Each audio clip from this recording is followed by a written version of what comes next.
Opo, dakila mapagpalam ang banal sa langit sa makapangyarihang pangalan mo, aming pinakamamahal na Panginoon Jesus sa pinagbubukan ng mga biyaya. Sa pangunang dalangin ng taong nilangisan, aming minamahal at ginagalang na Pastor Evangelista William Armeda and the Papa O God. Minsan ba kami nagpupunta kapasalamat sa bawat yugto na aming banal gamot pinagpalat nilangisan sa iyong patuloy na pagkilos sa aming kalagitnaan, patuloy ka na sa aming sa tutuwin na O Diyos, hallelujah. Subalit bago po yan, bisa pa kami buong pagpapakumaba. Himingi ng kapatawaran sa lahat ng aming nagawang pagkukulang, pagkakasala, pagsalansa sa malakalooban, patawahong bawa sa amin, O Diyos. At sa bahagi ito na pagdadala ng Ebanghelyo ng kaligtasan, na tunay sa ganang akin, wala po akong magagawa, mahal na Panginoon Jesus.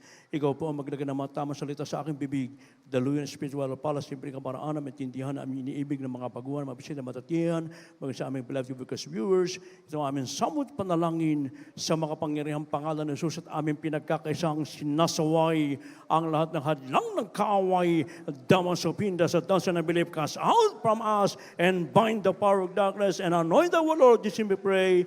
Amen and amen. Hallelujah. Praise the Lord. Everybody, praise the Lord.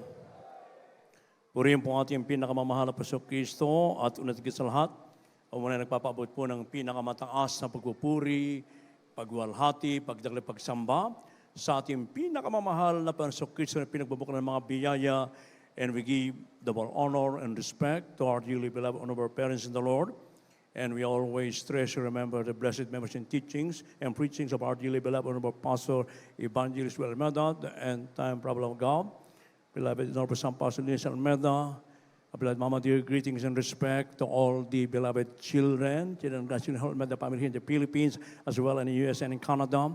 At sa lahat din po natin mga iniibig ng mga kapamanggawa, mga kapatiran, sa mga iniibig ng mga baguang mga bisita dito ngayon, sa ating beloved viewers throughout the world, a pleasant evening and welcome to the Republic of God. Amen. Praise the Lord. Everybody praise the Lord. Beloved sons of God, many people today, including groups from different churches or religion, always seek the protection and guidance of God and openly state that they are also being cared for by their gods. However, in reality, when disasters, illnesses, and calamities come, there is no God providing protection and danger still prevails. Mga iniibig, maraming tao ngayon, maging ang mga grupo ng mga relihiyon, iba't ibang relihiyon, mga iniibig ko na laging naghahangad ng pag-iingat at patnubay ng dakilang Diyos, mga inibig ko. At kanilang tahasang sinasabi na sila man din ay iniingatan ng kanilang mga Diyos. Subalit sa katotohanan, pag dumarating po ang mga kalamidad, ang mga karamdaman, mga sakuna, walang Diyos na nag-iingat, andun pa rin ang kapahamakan sa kanila. Kaya nga po ating mababasa dito sa banal na kasulatan from the book of Proverbs, chapter 4, verse 6, kanila man po sa Tagalog, sa English. The book of Proverbs, chapter 4, verse 6, forsake her not, and she shall preserve thee. Love her, and she shall keep thee. God bless you po. Kawikang Kapitulo 4, versikulo 6. Huwag mo siyang pabayaan at iingatan kanya. Ibigin mo siya at iingatan kanya. Amen. Purihin po ang ating pinakamamahal na Panginoon, and God bless His word. So napakaliwanag ang sinasabi ng banal na kasulatan, mga inibig ko. Ang pag-iingat ng ating dakilang Diyos ay mapapasa atin po lamang kung di po natin pababayaan ating paglilingkod sa Kanya. Kung ating laging iniibig ang Diyos, ng una't higit sa lahat, mga inibig ko, mararanasan natin yung proteksyon. Ibig sabihin, isagawa po natin ang bawat kahatulan, kautusan, at tayo po'y lumakad ng ayon sa banal na kalooban ng ating pinakamamahal na Panginoon, na dito hindi nagkulang sa atin ang ating dearly beloved honorable Pastor Evangelist William Almeda, preaching the word of God with power anointing, ang mga Bible sa ating beloved honorable Son Pastor Luis Almeda, the beloved children, mga inibig ko, na tayo tinuruan, pinangaralan kung paano mapapanatili sa atin yung dakilang patnubay, gabay at pag-iingat ng ating pinakamamahal na Panginoon sa tutuwina. Kaya nga may inibig ko, igibigin po natin ang dakilang Diyos ng buong puso natin, ng buong lakas natin, ng buong kaluluwa natin, mga inibig ko, upang makamtan po natin sa tuwina yung pag-iingat ng ating pinakamamahal na Panginoon. Kaya kung ano man po ang mga iniatang sa atin ng mga officers ng mga bilang tayo mga manggagawa, mga ngaram, manunugtog, mga awit, bilang member ng gawang ito, may inibig ko, ibigay po natin yung the best na paglilingkod sa ating mahal na panahon upang patuloy natin maranasan, mga inibig ko, ang dakilang pag-iingat ng ating mahal na panahon. At ang salibutan ito, kailanman, mga inibig ko, ay hindi nakaranas ng proteksyon, ng pag-iingat ng dakilang Diyos. Bakit? Sapagkat kulang sila sa pagsunod, ang iba'y mali sa pagsamba sa Diyos. Ang sinamba, yung kanilang ginawa ng kamay, na ito ay pagsamba sa demonyo, sabi ng Revelation chapter 9:20. Kung kaya't walang Diyos na nag-iingat sa kanila, mga inibig ko. Subalit sa atin, na talaga naman pong tayo pinagpalo sa sapagkat tayo pinagkaluban ng totoong pastor na kumalingat, kumandili sa atin, pinagkaluban tayo ng katalunong kaalaman upang malaman natin, upang makamtan natin lagi ang dakilang pag-iingat ng ating mahal na Panginoon. Sa mga napakinggan natin yung patutuo kanina, magmula sa simula hanggang sa matapos, mga inibig ko, nandoon yung pag-iingat gabay ng ating mahal na Panginoon. Subalit, pag tayo po ay lumilihis, mga inibig ko, sapagkat minsan sa pangangailangan ng mga material na mga bagay, mga inibig ko, ay, kasi ang diablo, mga inibig ko, ay talagang gumagawa ng paraan upang ma-distract ang mga mananampalataya, mga inibig. Upang ang kanilang paglilingkod, mga inibig ko, ay hindi mai-focus ng tapat sa ating pinakamamahal na Panginoon. Kasi napakinggan natin kanina, ating Brother Jaime, dumating sa kanilang pagsubok, sa pananalapi, mga inibig ko, na pagkasundo nila mag-asawa, magtrabaho. Ang unang nilang naranasan, mga inibig ko, sa kanilang pagtatrabaho, unang nawala yung joy. Nagkaroon siya ng spiritual dryness, mga inibig ko. At yan ay napakahirap, mga inibig. Pag ito po'y mawala sa isang totoong Kristiyano, mga inibig ko. Yung mawawala sa iyo yung kagalakan, kasiyahan na nagmumula sa ating pinakamamahal na Panginoon. Kaya nga, ano ang silbi ng kayamanang ito kung ang kaluluwa mo may mapapahamak, mga inibig. Oh? Kaya nga, nakita rin natin, mga inibig ko, subalit, nandoon ang kanilang pagpapakumbaba nang sila ay na-counsel natin mga beloved children, mga inibig ko, na kung saan ay sila po ay tumugon sa panawagan ng Diyos. Hiniwan ang kanilang mga trabaho, pinagpalang lubos ng ating mahal na Panginoon. Napakinggan natin, walang trabaho, pinagkalooban sila ng mga sasakyan. Palakpakan natin pinakamamahal na Panginoon. At ibinalik ng Diyos yung ningas ang kanilang paglilingkod sa dakilang kahabagan ng ating pinakamamahal na Panginoon. Kaya nga, mga inibig ko, yung mga pag-iingat ng Diyos, patuloy natin mararanasan, mga inibig ko. Kaya nga, kung paano, dito sa banal na kasulatan, na a biblical example, one of the blessed king who live in Israel, sa katuhan ni King Hezekiah, basahin lang po yung tahanan ito, mga inibig ko, mahaba ito, sa 2 Kings chapter 20, verses 1 up to 6. Sapagkat si King Hezekiah, mga inibig ko, ay may karamdaman, ikamamatay niya, mga inibig ko. Subalit, hindi niya hinanap, mga inibig ko, ang mga doktor o ano pa man, mga inibig ko, hindi bagkos, mga inibig ko, siya po'y nagtiwala, sumampalatay sa ating pinakamamahal na Panginoon. Kaya nga nung nangusap ang mahal na Panginoon kay Propeta Isaiah na sabihin mo, King Hezekiah, na siya ay maghanda at siya ay walang sanang mamamatay. Subalit ang ginawa ni King Hezekiah, mga inibig ko, ay siya po'y lumuhod, nagpatirapa, umiyak na tikawasa, na sasabi niya, alalahanin mo na ako'y naging tapat at lumakad na may tapat na puso sa iyo. Kaya bago pa man makalabas sa lumang bayan, si Propeta Isaiah, muli pinabalik ng malapanon, ang propeta may inibig ko, sasabihin mo sa kanya, narinig ko kanyang panalangin at dinararagdag ko sa kanya ang another 15 years. Palakpakan mo ating pinakamalapanon. Dito sa ating banal na gawain, may inibig ko, napakarami mga kapatiran na pinagpala ng ating mahal na Panginoon, na sila po'y mamamatay na lamang, subalit na sila nagpakumbaba, nagsisi, tinanggap ang ating mahal na Panginoon. So Kristo, may inibig ko, may mga taning ng mga 1 buwan, 2 buwan, 3 buwan, 6 na buwan, meron pa nga 1 oras, mga inibig ko, pero hanggang ngayon, sila po'y buhay, sapagkat sila'y patuloy na nagtapat sa paglilingkod sa ating pinakamamahal na Panginoon. Subalit may danger, mga inibig ko. Pag tayo po ay lumiko sa kaliwa, sa kanan, at hindi tayo nagpatuloy, at hindi natin iningatan ang banal na tipan ng ating mahal na Panginoon, mga inibig ko, may babala ang banal na kasulatan. Ano sabi sa Hebrews chapter 10, verses 25 to 27? Kaya lamang po. The book of Hebrews chapter 10, from verse 25 up to verse 27. Not forsaking the assembling of ourselves together, as the manner of some is, but exhorting one another, and so much the more as ye see the day approaching. For if we sin willfully, after that we have received the knowledge of the truth, there remaineth no more sacrifice for sins, but a certain fearful looking for of judgment and fiery indignation which shall devour the adversaries. God bless you po. Dito po sa aklat ng Hebreo, Kapitulo 10, ang talatay 25 hanggang 27. Na huwag nating pabayaan ang ating pagkakatipon na gaya ng ugali ng iba, kundi mag-aralan sa isa't isa at lalo na kung inyong namamalas na nalalapit na ang araw. Sapagkat kung ating sinasadya ang pagkakasala, pagkatapos na ating matanggap ang pagkakilala sa katotohanan, ay wala nang haing natitira pa tungkol sa mga kasalanan, kundi isang kakilakilabot na paghihintay sa paghuhukom at isang kabangisan ng apoy na lalamon sa mga kaaway. Amen. Purihin po ang ating pinakamamahal po ng God bless you, mga kapatid. Palakpakan muna natin ang Diyos sa buhay.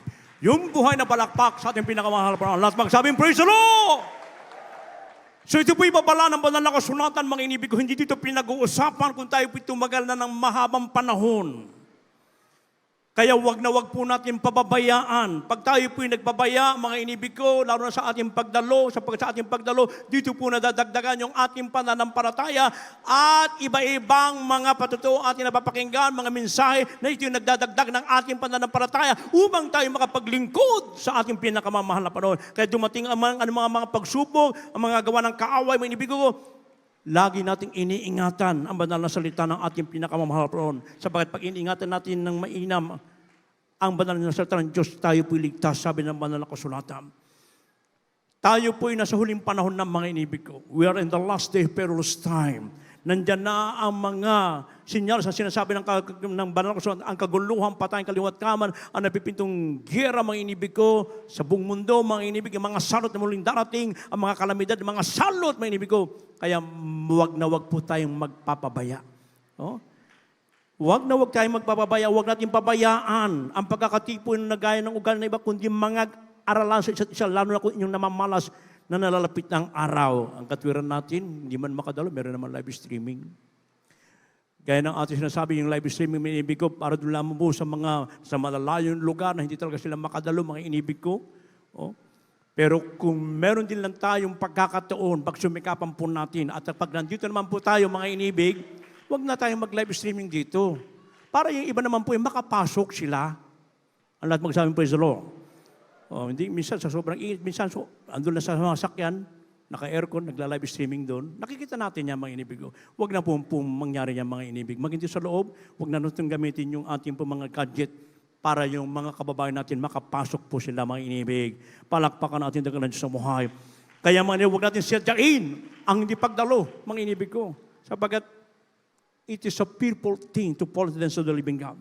Kakilakilabot na bagay ang mahulog sa kami ng Diyos sa buhay. Kaya ito po ibabal sa bawat sa atin na ipagbigay po natin yung ating paglilingkod ng buong puso sa ating pinakamamahal na panahon. Ngayon, ano ang pinagagawa ng ating dagalan Diyos sa buhay na dapat natin gawin upang hindi natin mapabayaan at patuloy nating ingatan ang salita ng Diyos at patuloy nating iibigin ang malapan upang patuloy natin makamtan yung pag-iingat ng Diyos. Ano po sabi po dito sa dalawang talata man kasunod?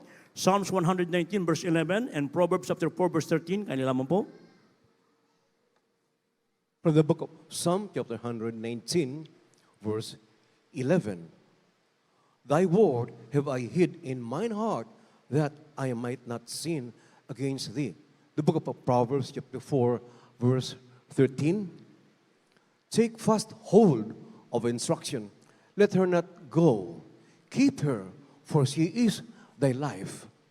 God bless you po.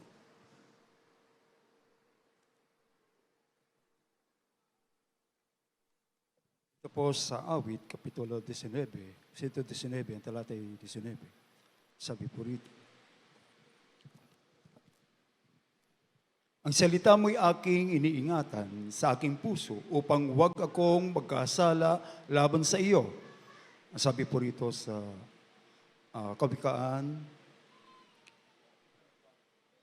4, ang talatay 13.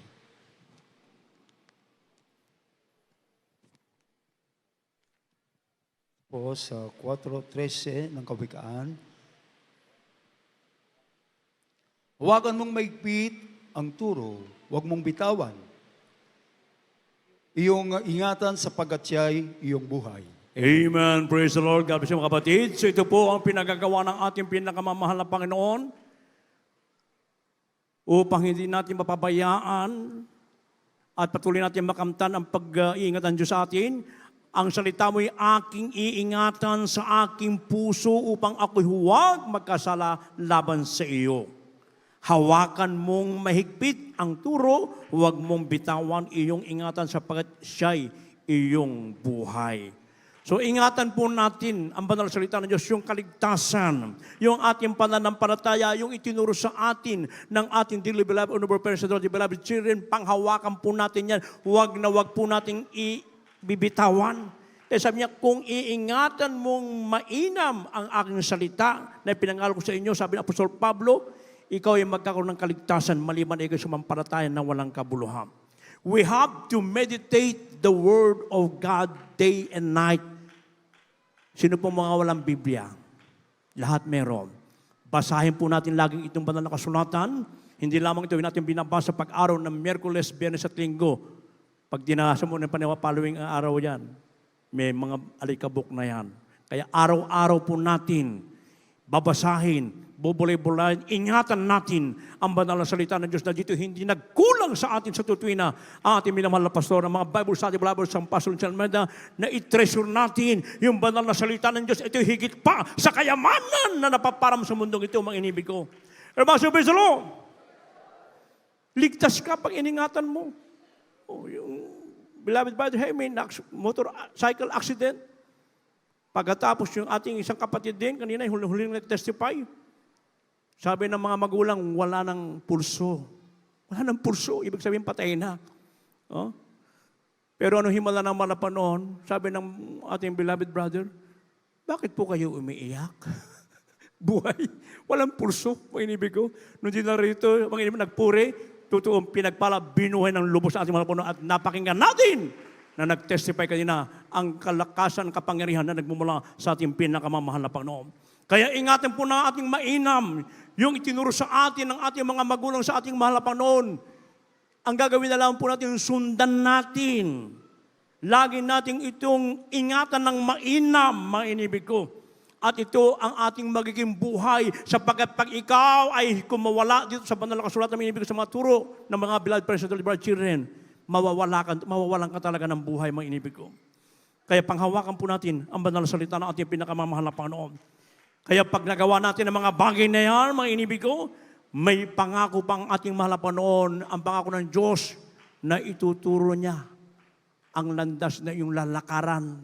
Iingatan ka ng ating mahal na Panginoon. Last verse, dito po sa Psalms 121, verses 7 and 8. The book of Psalm chapter 121, verses 7 and 8. The Lord shall preserve thee from all evil. He shall preserve thy soul. The Lord shall preserve thy going out and thy coming in from this time forth and even forevermore. God bless you po. Mga awit 121, versikulo 7 at 8. Iingatan ka ng Panginoon sa lahat ng kasamaan. Kanyang iingatan ang iyong kaluluwa. Iingatan ng Panginoon ang iyong paglabas at ang iyong pagpasok mula sa panahong ito at sa magpakailanpaman. Purihin ang ating dakilang Diyos na buhay. Napakagandang pangako natin, wala po ng palakpakan natin dakilang Diyos sa buhay. Ang lahat magsabing, praise the Lord! Iingatan ka ng Panginoon sa lahat ng kasamaan. Kanyang iingatan ang iyong kaluluwa. Iingatan ng Panginoon ang iyong paglabas at ang iyong pagpasok mula sa panahong ito at sa magpakailanpaman. Kaya saan man po tayong lugar mapapunta, maging sa ibang bansa, mga inibig ko, pag tayo po'y patuloy nag-iingat ang banal na tipan ng ating pinakamamahal na Panginoon, hindi natin pinababayaan ang kanyang mga banal na salita. Lagi natin iniibig, tinitreasure natin ang banal na salita ng ating pinakamamahal na Panginoon. Sa oras ng kabagabagan, sa oras ng kapighatian, sa oras ng karamdaman, sa oras ng mga kalamidad, mga salot sa mundong ito, meron tayong Diyos na tatawagan, meron Diyos na tutugon sa ating minibig, meron Diyos na magpoprotekta sa bawat sa atin. Panghawakan lamang natin yung kanyang banal na salita, yung itinuro sa atin ng ating mga magulang sa ating mahal na Panginoon. I-treasure natin yan ng mainam lagi, mainibig ko. Kaya panghawakan natin ang banal salita ng Diyos, mainibig ko.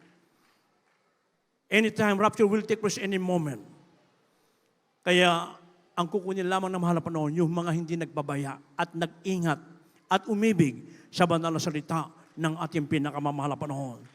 Tayo po na tayo tumayo, mga inibig ko, at minsan pa natin papurihan ang ating mahal na Panginoon, ating papurihan ating dagat sa buhay sa pangkalangit ng awiting ito.